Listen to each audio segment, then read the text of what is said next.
السلام علیکم ورحمۃ اللہ نحمده ونستعينه ونستغفره ونؤمن به ونتوكل عليه ونعوذ بالله من شرور انفسنا ومن سيئات اعمالنا من يهده الله فلا مضل له ومن يضلل فلا هادي له واشهد ان لا اله الا الله وحده لا شريك له واشهد ان سيدنا ونبينا ومولانا محمدا عبده ورسوله صلی اللہ تعالی علیہ وعلى آلہ واصحابہ وسلم تسلیما کثیرا کثیرا.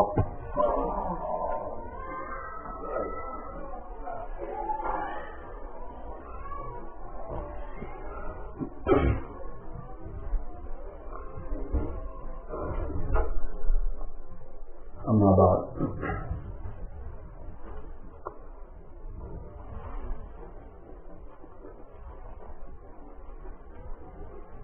اس مناسبت سے کہ یہاں حاضری ہوئی ہے اور ماشاءاللہ مختلف فیملی جمع ہیں، دوست احباب جمع ہیں،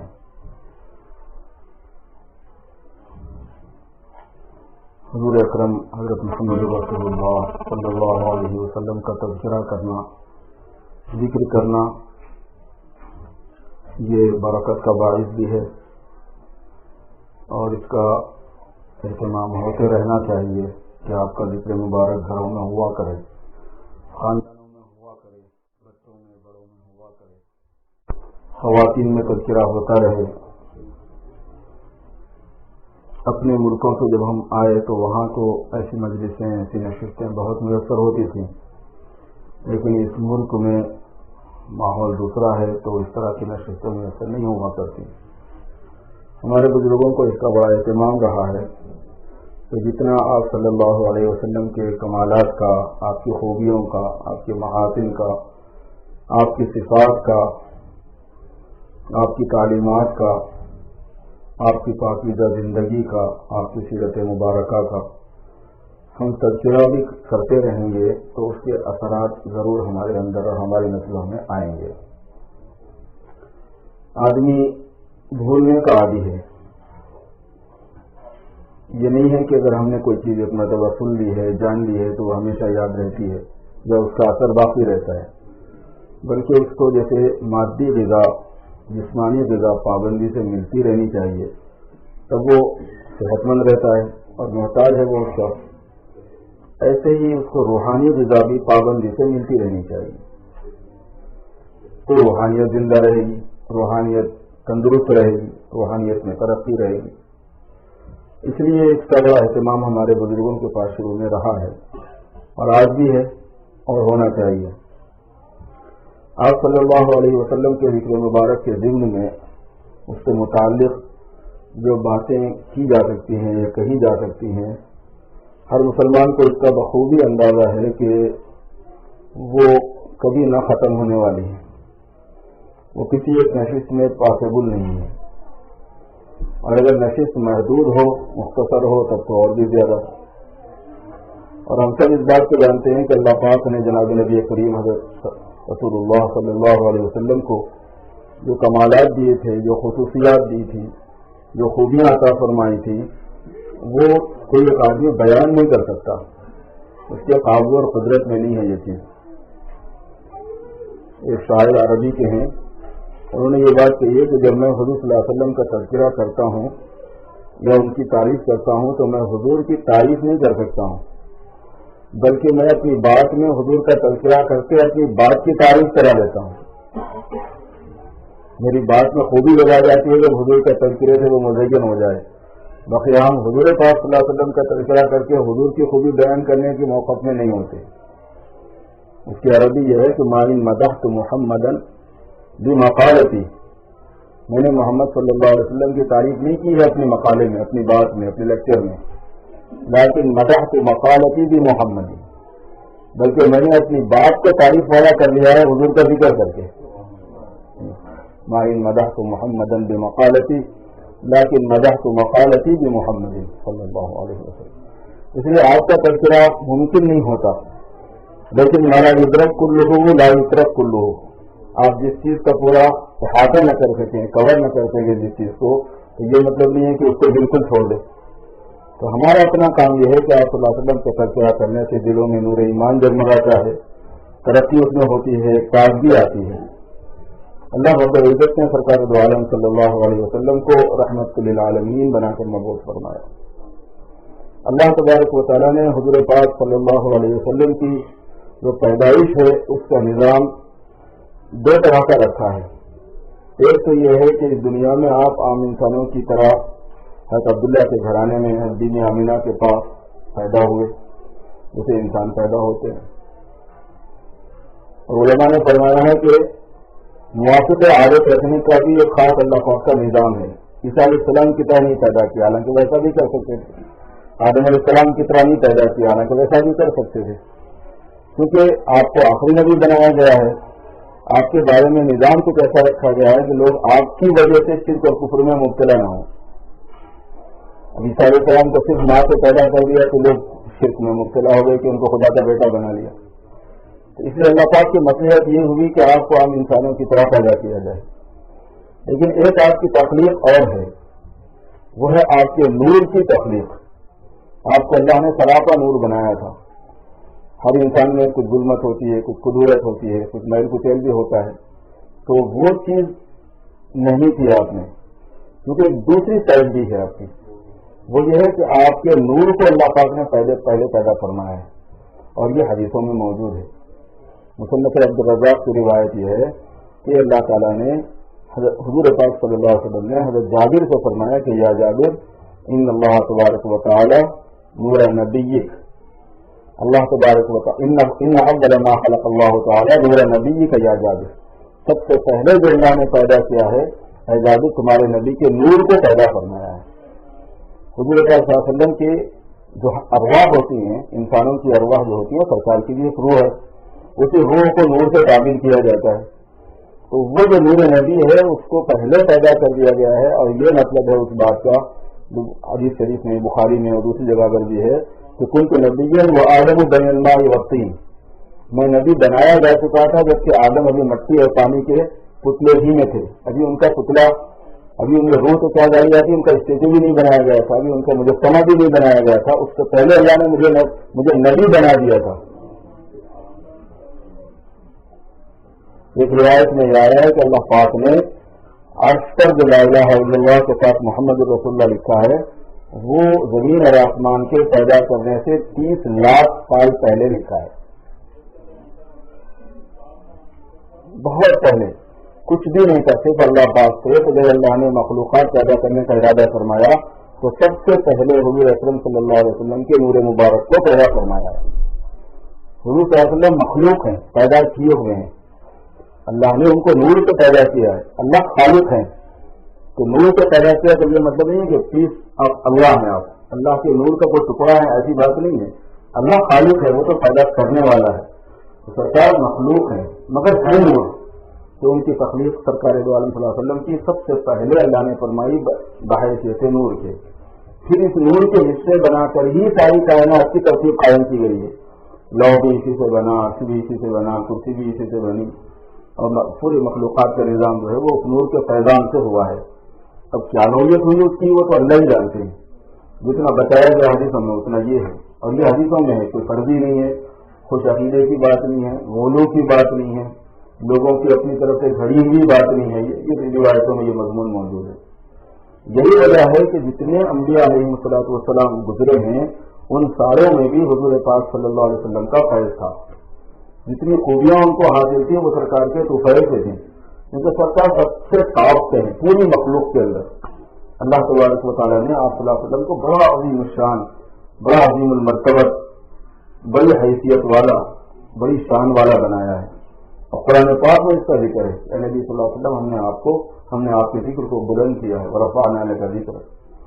بلکہ اگر آپ غور کریں گے تو آپ کو اندازہ ہوگا کہ والضحیٰ واللیل سے جو سورے شروع ہوتے ہیں آخر تک سورہ ناس تک، اس میں ہر ایک کا تعلق حضور سے۔ ایک بزرگ نے بڑی عجیب بات کہی، انہوں نے کہا کہ آخر کے 20 سورے اصل میں 20 نعتیں ہیں، آخر کے 20 سورے اصل میں 20 نعتیں ہیں، جس میں حضور پاک صلی اللہ علیہ وسلم کی ہی صفات کا ذکر ہے، اور آپ غور کریں گے تو آپ کو مل جائے گا، سب میں وہی چیز ہے۔ اب یہ انہوں نے جو سورہ کہا والضحیٰ واللیل اذا سجی، حضور کی خصوصیات پر ہی مشتمل ہے، ما ودعک ربک وما قلی، آپ کے رب نے آپ کو چھوڑا نہیں ہے، آپ سے ناراض نہیں ہے. والآخرۃ خیر لک من الاولی ولسوف یعطیک ربک فترضی، آخرت آپ کے لیے دنیا سے زیادہ بہتر ہے، آپ کو اللہ اتنا دے گا کہ آپ خوش ہو جاؤ گے. الم یجدک یتیما فآوی، کہ آپ کو یتیم نہیں پایا اللہ نے کہ ٹھکانہ دیا. ووجدک ضالا فہدی، اور آپ کو آپ کے عشق و محبت کے اندر گم نہیں پایا کہ پھر راستہ بتا دیا. ووجدک عائلا فاغنی، اور کہ آپ کو ضرورت مند نہیں پایا کہ پھر تم کو غنی بنا دیا.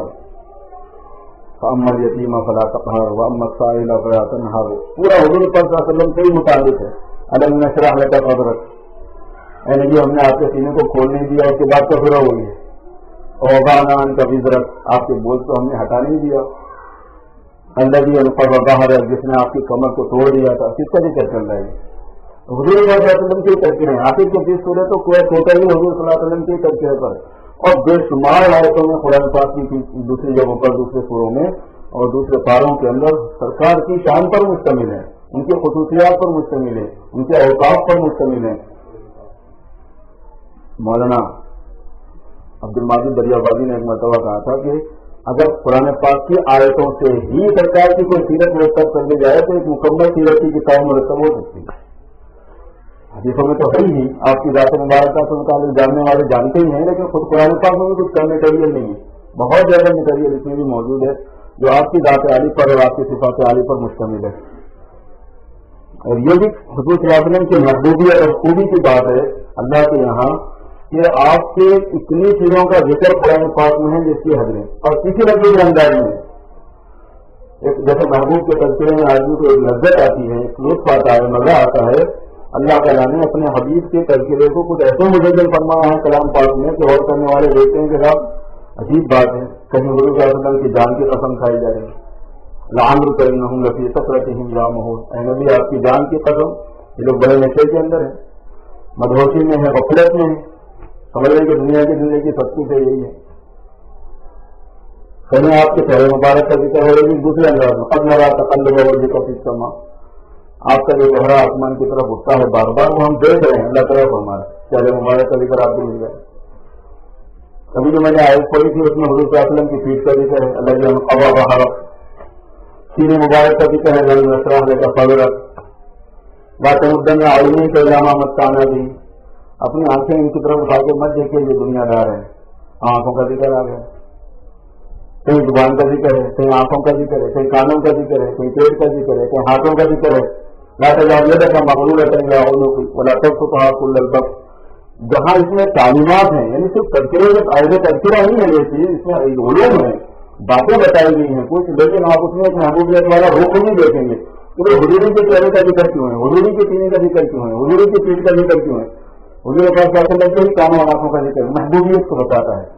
اللہ پاک نے آپ کے اندر ایک بات رکھی تھی اور پوری مخلوقات کے اندر یہ بات ہے.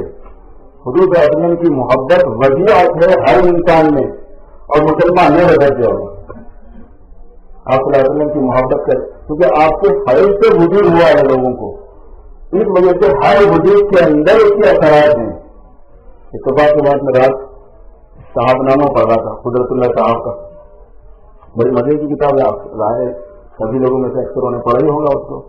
اس میں انہوں نے لکھا ہے کہ یہ کیا بات میں نے عجیب دیکھی ہے کہ جب میں 10-11 سال کا تھا، ان سے اس سے بھی چھوٹا تھا، تو نہ میں اللہ کو جانتا تھا نہ میں اللہ کے رسول کو جانتا تھا، تعلیمات بھی میرے پاس بالکل نہیں تھی. لیکن یہ ہے کہ میرا ایک ہندو دوست تھا، تو وہ ایک مرتبہ اذان کا مذاق اڑانے لگا، تو میں خاموش ہو گیا، ان جگہ جو مذاق اڑا تھا، لیکن اس نے حضور اکرم صلی اللہ علیہ وسلم کا بھی مذاق اڑایا. میں 10 سال کا بچہ، پہلے سے میں کچھ سیکھا پڑا نہیں تھا، لیکن میں نے پتھر اٹھایا اور سیدھا اس کے منہ پہ مارا اور اس کا دانت توڑ دیا.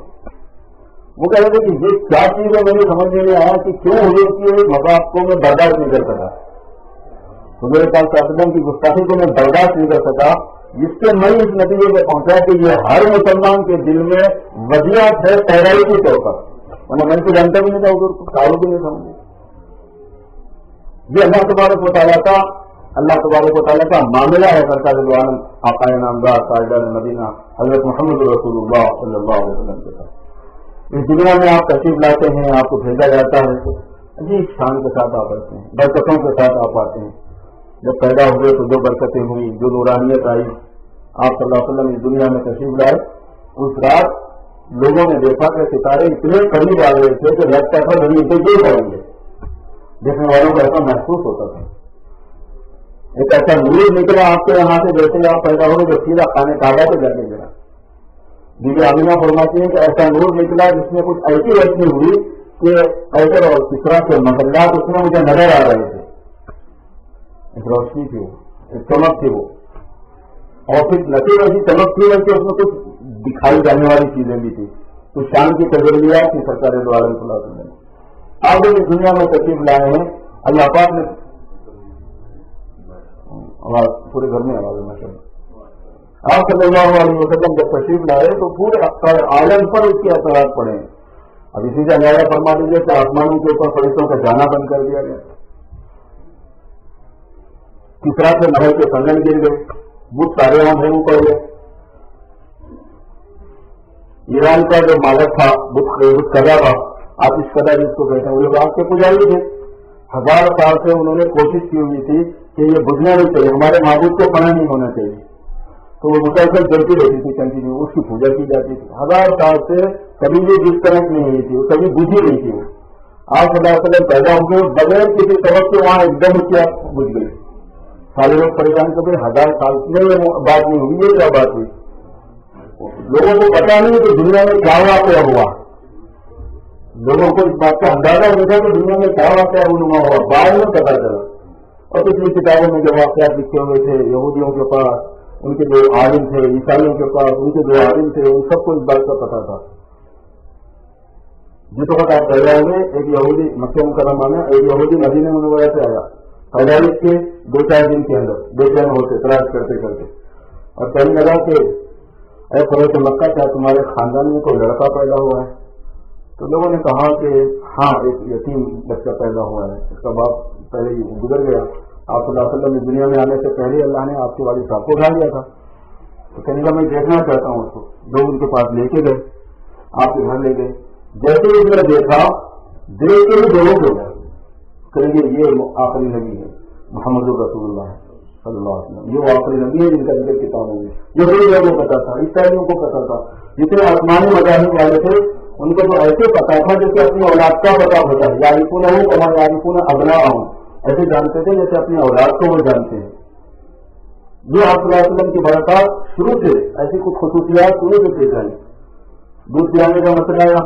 عرب میں اس بات کا رواج تھا کہ بچہ پیدا ہونے کے بعد میں ماں کے پاس بچے کو نہیں رکھا جاتا تھا، بلکہ دودھ پلانے کے واسطے خواتین کو دے دیا جاتا تھا. گاؤں میں وہ لے کے جاتے تھے دیہات میں، کیونکہ دیہات کی آب و ہوا وہ شروع میں بچپن میں بچے کو ملے، اس کا ایک کانسیپٹ تھا پہلے، اچھی ہوتی ہے. اور پھر یہ کہ تربیت کے لیے 1-2 سال کے لیے بچے کو دے دیتے تھے کسی اور جگہ پہ. ایک دم چھوٹے بچے کو گھر میں رکھتے نہیں تھے. تو سارے لوگ موسم کے اعتبار سے آئے ہوئے تھے، ہر سال لوگ آتے تھے لینے کے لیے. مکے میں تلاش کر رہے تھے خواتین کے بھائی کس کے پاس بچہ ہے، اس کی اجرت ہوتی تھی.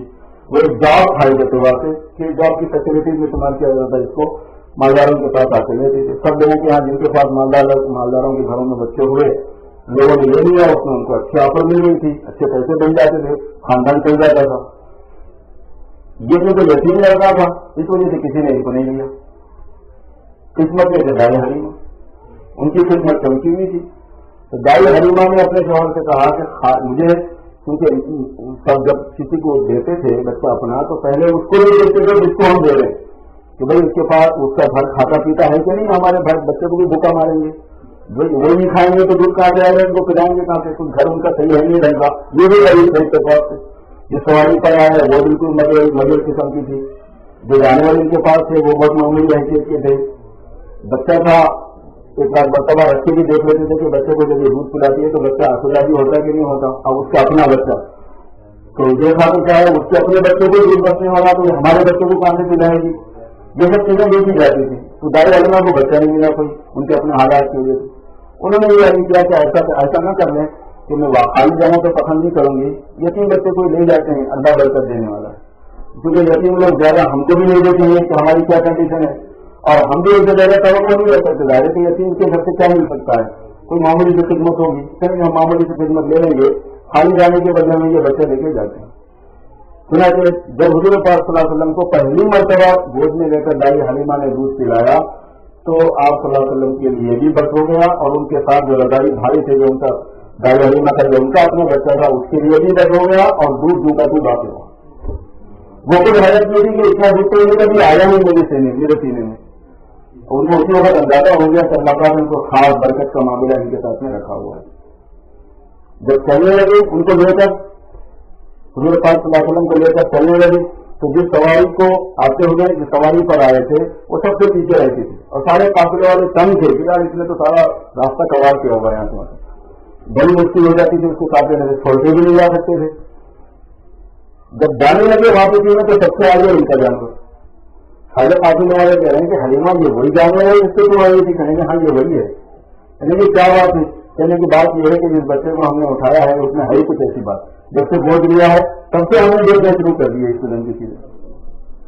اپنے گھر پہنچ گئے، وہاں جانے کے بعد بکریوں کو ان کے بکریوں کے پاس دودھ نہیں ہوتا تھا کیونکہ وہ چرانے کے لیے اس کے بھی بہت سے حالات تھے، وہاں پہ ہر جگہ آپ نہیں چرا سکتے، ہر کھیت میں نہیں چھوڑ سکتے اپنے جانور، بڑے لوگ اپنے کھیت الگ رکھتے تھے، غریبوں کے کھیت الگ ہوتے تھے، ان کو ایسے چل لینا پڑتا تھا، ان کی بکریوں میں دودھ نہیں تھا۔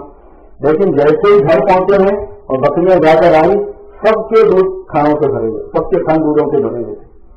اب مزدوروں کی بات نہیں بچتی نے، لوگ اپنے بچوں کو مارتے تھے اور اپنے چرواہوں کو مارتے تھے کہ بھائی تم اپنے جانوروں کو وہاں چرواؤ جہاں حلیمہ اپنے جانوروں کو چراتی ہے، دیکھتے نہیں اس کے گھر میں دودھ کا کتنا زیادہ اور پھیلاؤ ہوا ہوا ہے، تمہارے جانوروں کے پاس اتنا دودھ نہیں۔ وہ کہتے تھے کہ نہیں یہ جانوروں کے چرنے کی بات نہیں ہوتی، یہ ایک دوسری بات ہے، یہ رحمت العالمین ہے ہماری گود میں، جو سارے آنے والوں کے لیے رحمت بن کر آیا ہے، اس کے آنے کے بعد رحمت کے دروازے کھل گئے، برکتوں کے دروازے کھل گئے۔ یہ مقام نے شروع دن سے بتا دیا کہ جس ذات مبارکہ کو جس ہستی کو دنیا میں بھیجا گیا ہے وہ ہستی کی کیسی عظیم الشان ہے، کیسی خصوصیات والی ہے، کیسی برکتوں والی ہے، کیسی رحمتوں والی ہے۔ پیدائش سے ان چیزوں کا ظہور اللہ تبارک و تعالیٰ نے رکھا۔ پھر آپ جوان بھی ہوئے، پھر آپ تجارت بھی کیے، پھر آپ نے 2 مرتبہ تجارت کی، ایک مرتبہ 11 سال کی عمر میں آپ تجارت کے لیے کتاب العالم کے ساتھ گئے تھے، ایک مرتبہ 25 سال کی عمر میں حضرت خدیجہ رضی اللہ تعالیٰ عنہا نے آپ کو مال لے کے بھیجا تھا تجارت کے لیے ملک کے شام۔ تفصیلات میں جانے کا موقع نہیں ہے، میں نے آدھے گھنٹے کا وقت آپ لوگوں سے اس کام کے لیے لیا ہوا ہے۔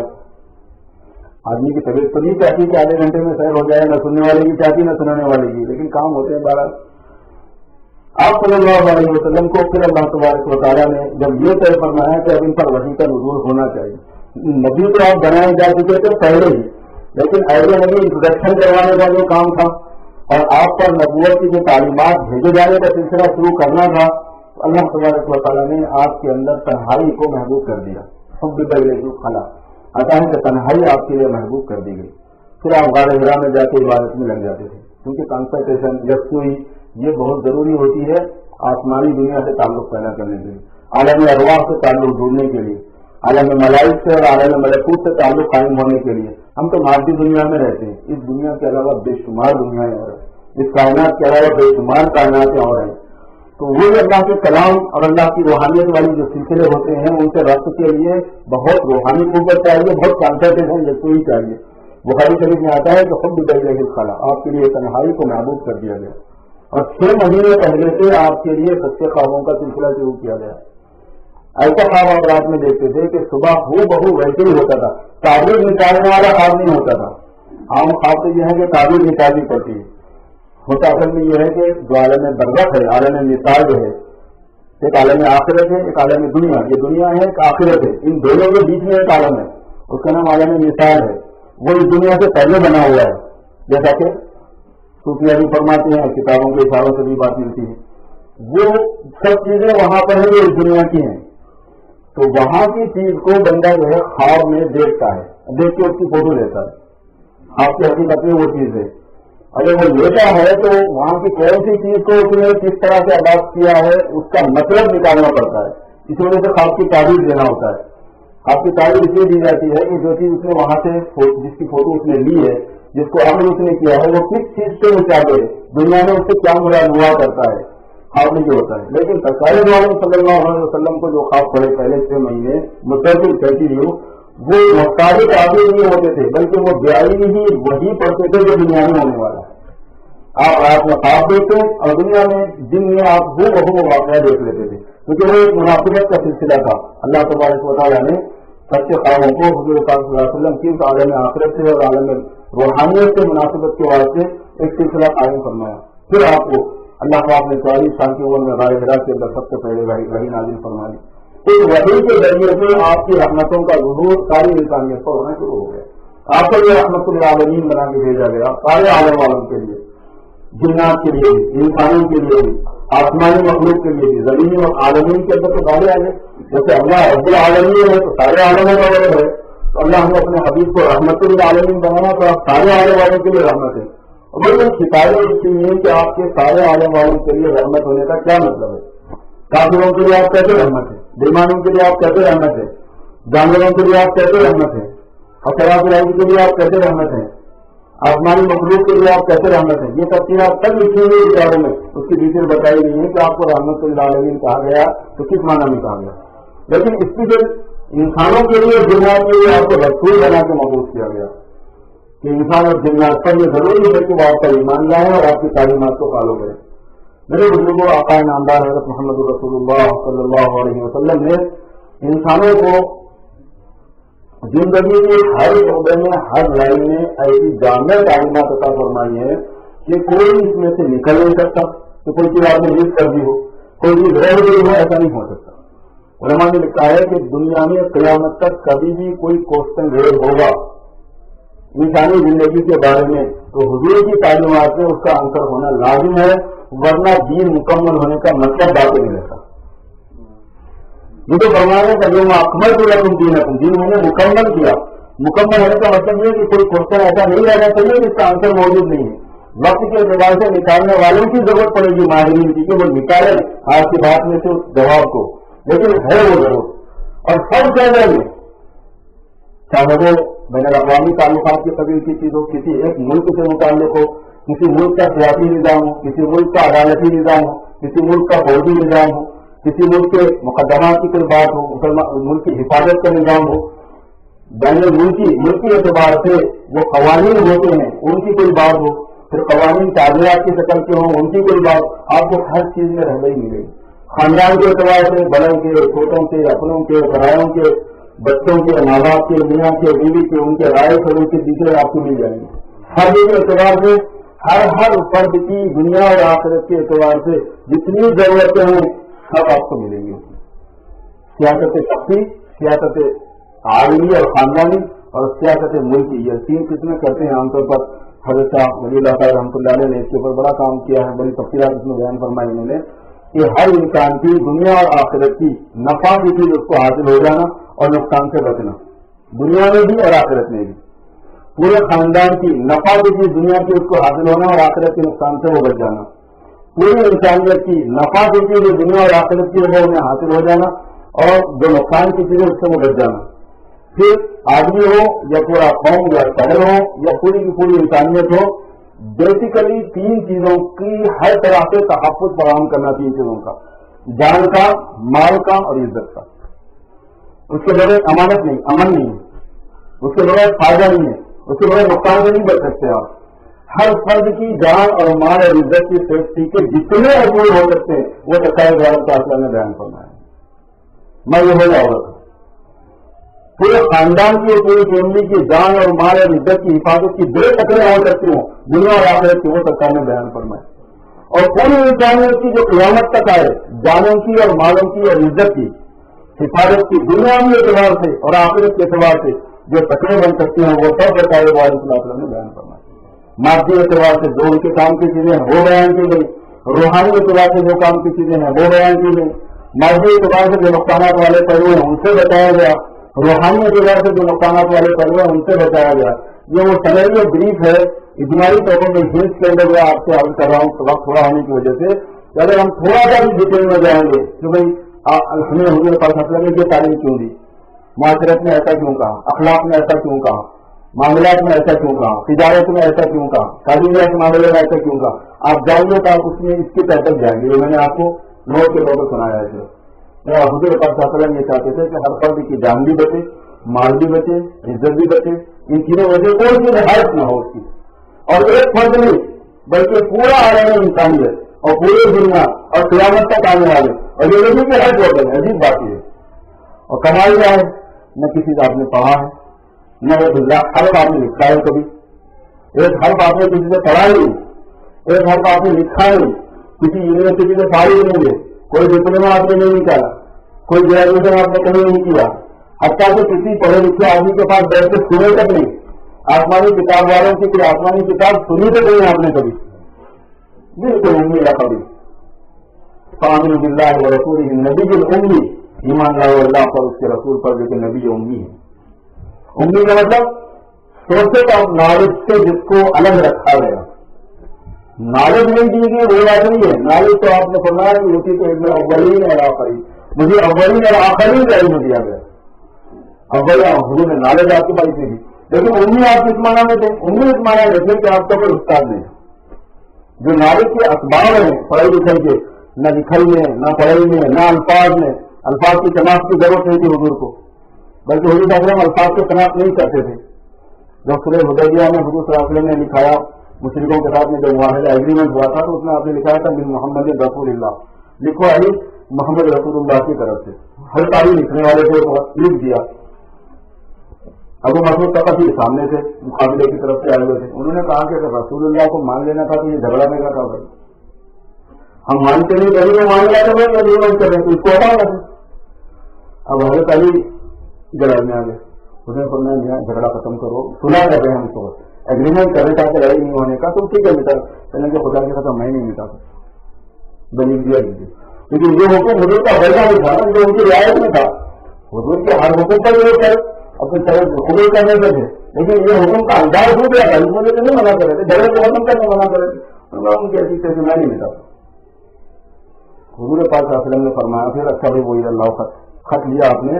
پھر یہ پوچھا آپ نے کہ یہ راہ کا رسول کہاں سے شروع ہوتا ہے اور اللہ کا ہاں کہاں پہ ختم ہوتا ہے. تو علی رضی اللہ تعالیٰ نے دو طرف انگلی رکھ کے بتایا کہ محمد یہاں تک لکھا ہوا ہے، رسول اللہ کا راہ یہاں سے شروع ہوتا ہے اور اللہ کا ہاں یہاں پہ ختم ہوتا ہے. حضور نے اپنے ہاتھ سے وہ مٹایا. لکھا کبھی آپ نے نہیں، حرف نہیں لکھا آپ نے، پڑھا آپ نے کبھی کسی سے نہیں. استاد کوئی آپ کا نہیں. علماء نے فرمایا کہ استاد کا مرتبہ بڑا ہوتا ہے، طالب کا مرتبہ چھوٹا ہوتا ہے. چاہے طالب کتنے طالب ہو جائے، یہ بیٹھے ماشاء اللہ بڑے بڑے تجار ہیں، ڈاکٹر ہیں، فلاں ہیں، انجینئر ہیں، یہ ہیں وہ ہیں. ہمارے جن استادوں سے ہم نے کنڈر گارڈن میں شروع میں پرائمری میں پڑھا ہوا ہے، وہ سب کے ساتھ ویسے نہیں ہو گیا. وہ بیچارہ پرائمری کے بعد ریٹائر ہو گیا، وہ کنڈر گارڈن پڑھا سے ریٹائر ہو گیا. تو ہمارا مرتبہ اس سے بڑھ جائے گا کیا؟ ہمارا مرتبہ اس سے بڑھ نہیں سکتا کبھی بھی. استاد کا مرتبہ بڑا ہوتا ہے، شاگرد قابل زیادہ ہو سکتا ہے، لیکن مرتبہ میں بڑا نہیں ہو سکتا. جناب رسول اللہ صلی اللہ علیہ وسلم کی شان یہ تھی کہ پوری کائنات میں حضور سے بڑے مرتبے والا کوئی نہیں ہے. اللہ کی طرف سے یہ انتظام تھا کہ ایسا کوئی کام بھی نہ ہو کہ جس میں حضور سے بڑے مرتبے والا ہے نسبت کے اعتبار سے. اس لیے کسی کو استاد ہی نہیں بننے دیا. حضور نے فرمایا کہ اللہ نے روٹی پاک کرنا تعلیم، مجھے میرا رب نے علم دیا اور صحیح علم دیا، وہ ادب روٹی پاک کرنا تعلیم، اور ڈائریکٹ مجھے میرے رب نے ادب سکھایا اور صحیح ادب سکھایا. اللہ پاک سے آپ کے معلم ہیں، اللہ پاک سے آپ کے مربی ہیں، اللہ پاک سے آپ کے معجد ہیں. اس لیے ایک حرکت اور سکون علیہ ایکشن آپ صلی اللہ علیہ وسلم کا وہ ایک دم پرفیکٹ ہے، معیاری ہے. زندگی کا ضرور آپ نے دیا، تمدن کا ضرور آپ نے دیا، کلچر کا ضرور آپ نے دیا، نظام تعلیم و تربیت کا ضرور آپ نے دیا. انسانوں کو زندگی گزارنے کی جو ترتیب آپ نے بتائی اس سے بہتر کبھی بھی نہیں ہو سکتی، نہ ہوئی ہے نہ کبھی قیامت تک ہوگی. وہی چیز سب سے زیادہ نافع ہوگی انسانوں کے لیے، وہی چیز سب سے زیادہ مفید ہوگی انسانوں کے واسطے. اللہ پاک نے آپ کو رحمت اللہ عالمین بنا کے جو مقبول فرمایا، تو میرے بزرگوں اس رحمت ہی کا جو سطح ہے وہ دین کی شکل میں ساری دنیا کے اندر پھیل رہا ہے. اور یہ دین قرآن پاک کی صورت میں، احادیث مبارکہ کی صورت میں، سیرت رسول کی صورت میں، حیات الصحابہ کی صورت میں، صحابہ کرام کی زندگیوں کی شکل و صورت میں ہے. انسانوں پر جو فرض ہوتا ہے کہ وہ اس کو سیکھے، پھر اس کے بعد آنے والی نسل تک اس کو صحیح انداز میں منتقل کریں. یہ دونوں فرض امت مسلمہ پر ہر وقت رہیں، ان کی تبلیغ کرنا، ان کی اطاعت کرنا، ان کو پھیلانا، اور ایسا قطع کرنا کہ آنے والی نسلیں بھی پوری طرح ان سے مستفید ہو سکے، اور اپنی زندگی میں اس کو اپلائی کرنا، زندگی کے ہر روز پر اپلائی کرنا. خالی عقیدے میں نہیں کہ دماغ میں رکھنے والی باتیں ہیں وہ حضور کی رہی، خالی نمازوں میں نہیں کہ نماز پڑھنا ہے پابندی سے وہ نہیں، دماغ میں رکھنے والی جو باتیں جن کو عقیدے کہتے ہیں وہ بھی، عبادات کی شکل میں نماز، روزہ، زکوٰۃ، حج وہ بھی، تجارت اور کاروبار کے چکر کے اندر پیسے کمانے میں، پیسے خرچ کرنے میں، وہ بھی میاں بیوی کے ساتھ اور اولاد اور ماں باپ کے ساتھ اور اپنے ماں باپ کے ساتھ اور اپنے دوستوں کے ساتھ جو حضور پاک کے حوصلے میں تعلیمات عطا فرمانی ہے وہ بھی، اور اخلاقی زندگی کی بنیادی قدریں آپ نے بتائی ہیں، مروت ہے، محبت ہے، رافت ہے، مخلوق کے کام آنا ہے، ان کے ساتھ ہمدردی اور انصاف سے کام لینا ہے، تواضع اور انکساری سے پیش آنا ہے، سخاوت ہے اور عفت ہے، سجاوٹ اور مردمی یعنی بہادری ہے، اور لوگوں کے نقصانات سے بچانے کے واسطے آدمی کو بعض مرتبہ بڑا بڑا رسک بول لینا پڑتا ہے، جس کو شریعت سے ہم تعریف کرتے ہیں۔ ان میدانوں کے اندر کسی بھی میدان میں آپ صلی اللہ علیہ وسلم نے جو تعلیمات عطا فرمائی ہے، اپنے اولاد کی تعلیم و تربیت ہے، اپنے ماں باپ کے ساتھ عظمت ہے، محبت ہے، ان کی عزت بھی ہو، ان کی محبت بھی ہو، ان کی خدمت بھی ہو، پوری طریقے سے ان کا حق ادا کیا جائے۔ اور یہ آپ کو بتانے کی ضرورت نہیں ہے کہ عظمت میں باپ مقدم ہوتا ہے اور خدمت میں ماں مقدم ہوتی ہے۔ ایک مسئلہ ہے یہ کہ کوئی کو کس کو جس سے تربیت حاصل ہے، ادب احترام میں باپ کا مرتبہ ماں سے زیادہ ہے، خدمت اور سلوک میں ماں کا مرتبہ باپ سے زیادہ ہے۔ وہ آدمی کو سمجھنا ہوتا ہے۔ بعض مرتبہ ایسی کنڈیشن ہوتی ہے کہ آپ ایک کو پوچھے تو دوسرے کو نہیں پوچھ پاتے، دوسرے کو پوچھے تو آپ ایک کو نہیں پوچھ پاتے۔ یہ سب تعلیمات جو آقا نامدار تاجدار مدینہ سرکار دو عالم سید الاولین والآخرین ورحمۃ للعالمین صلی اللہ علیہ وسلم نے ہمیں عطا فرمایا ہے، میرے دوستوں ان کو سیکھنا بھی ہے، اس کو اپنانا بھی ہے۔ اپنانے سے آپ کو کچھ واقف ہوتا ہے۔ اصل میں میرے بولنے سے میں اپنا نہیں لوں گا، آپ کے سننے سے آپ اپنا نہیں لو گے۔ آپ کو اس کو تو اینالائز کرنا پڑے گا، تجزیہ کرنا پڑے گا کہ بھائی اپنانے کا کیا مطلب بنتا ہے، کیا کرنا۔ جب آپ کو پتا چلے گا تو اور چیزوں کا کہ یہ کیا پروسیس ہے کہ جس کے بعد میں اپنا سکتا ہوں ہونے والی زندگی کو، اور پرفیکٹ طریقے پر اور مکمل طریقے پر، اور جو مکمل طریقے پر اپنائے گا وہ مکمل کامیاب ہوگا، جو ناقص اپنائے گا وہ ناقص کامیاب ہوگا۔ حضور کے طریقے کو مکمل فالو کرنے کا نام اسٹریم ہونا نہیں ہے، انتہا پسندی نہیں ہے۔ یاد رکھ لیجیے یہ بہت ہی غلط کانسیپٹ مسلمانوں میں ڈیولپ ہو گیا۔ انہوں نے یہ سمجھ لیا کہ جو حضور صلی اللہ علیہ وسلم والی پاکیزہ زندگی ہے اس کو کوئی آدمی 100% ایکسپٹ کر لے، اڈاپٹ کر لے تو وہ انتہا پسندی ہے۔ بالکل غلط مطلب ہے اس بات سے۔ انتہا پسندی اور چیز ہوتی ہے، اور حضور کو اس مکان کو اگر سب سے طریقے پر بنائے ہیں تو یہ انتہا پسندی ہے مکان بنانے کی۔ مکان بنانے کا جو اصول جانتا ہو تو پرفیکٹ ہوگا تو پرفیکٹ ہو جائے گا، مکمل ہوگا تو مکمل ہوگا۔ آپ کا جو پروفیسر ہے اس پروفیسر کے اندر آپ پرفیکٹ ہے تو انتہا پسند ہے کہ اپنی لائف میں جو ہوگا ہے زندگی کا اس کو مکمل اڈاپٹ کرنا ہی مکمل کرنا ہے، ورنہ معاف کیجیے ہپوکریسی ہے اس کا دوسرا نام۔ جس کا نام انتہا پسندی ہے اس کا نام ہپوکریسی ہے۔ اور حدیث میں یہ بات ہے کہ قیامت کے قریب لوگ الفاظ بدل کے زندگی کو برباد کیا کریں گے۔ حدیث شریف میں یہ بات قیامت کے قریب لوگ بات کا مطلب بدلنے کے لیے الفاظ بدلا کریں گے اور الفاظ کے معنی الگ معنی میں لیا کریں گے۔ آپ صلی اللہ علیہ وسلم کے بارے میں تو ہمیں یہ کہا گیا ہے کہ ان توتیوں کو ہوتا ہے کوئی کسی نکاح کا پورے آ جاؤ، تو اخلاق میں بھی، معاشرت میں بھی، تمدن اور تہذیب میں بھی، کلچر میں بھی، اور معاملات کے اندر بھی، پھر عقائد کے اندر بھی، پھر عبادات کے اندر بھی، زندگی کے سارے شعبوں میں۔ اب یہ میرے اندر آئے اس سے ایک پروسیس ہوگا، میری جنریشنوں کے اندر آئے، ہمارے آنے والے بچوں میں آئے، ہم سارے کو مر جائیں گے۔ اب دوسرے مسلمان ہونے کے حیثیت سے اٹھیں گے ہمارے بچے بچیاں، ان میں اور دین اپنی صحیح سے بڑی صورت سے باقی رہے۔ ظاہر ہے اس کے لیے آپ کو محنت کرنی پڑے گی، قربانی دینی پڑے گی، مال بھی لگانا پڑے گا، وقت بھی لگانا پڑے گا، صلاحیتیں بھی لگانی پڑے گی۔ اگر اللہ نے ایسے انتظامات کیے ہوئے ہیں عالمی اعتبار سے کہ اس کی فکر کر رہی ہے، وقت کی حکومتیں یہ فیسلٹی آپ کو دیتی ہیں تو ٹھیک ہے، نہیں دیتی ہیں تو آپ اگنور نہیں کر سکتے، انجانی ہو جائے اس سے آپ کو اسٹیپ لینا پڑے گا، آپ کو قربانی دینی پڑے گی۔ اور ہر زمانے میں مسلمانوں نے یہ کیا ہے، جب مسلمانوں کی حکومت تھی پوری دنیا پر اور مسلمان حاکم تھے، مسلمانوں کا اقتدار تھا، مسلمانوں کا بول بالا تھا، پھر ان کے یہاں دین کی، مذہب کی تعلیم، تربیت، خانقاہیں، بڑے بڑے جامعات، یونیورسٹی جو تھی وہ حکومت کی سرپرستیوں میں چلا کرتی تھی، کیونکہ نسلوں کو یہ دینا ہوا مالک تو اس وقت جو ہوتا ہے وہ کتارا کرنا ہے وہ لوگ کرتے تھے۔ لیکن جس ملک میں بھی اور جس وقت بھی مسلمانوں کی حکومتیں ختم ہوئی اس وقت کے مسلمانوں نے کبھی اس بکرے سے کام نہیں لیا ہے کہ عوام کو مذہب کی حفاظت کے لیے جب حکومت کی سرپرستی نہیں ہے تو ہمیں کچھ کرنا نہیں ہے، ایسا نہیں کیا مسلمانوں۔ اور آج بھی نہیں کر رہے الحمدللہ، توجہ دلانے کی بہتر ضرورت پڑتی رہتی ہے۔ اس وقت بھی جس ملک میں بھی ہے، جس کنڈیشن میں بھی ہونا ہے، اس میں اپنے آپ کو دین پر رکھنے اور آنے والی نسلوں کو دین پر رکھنے کے لیے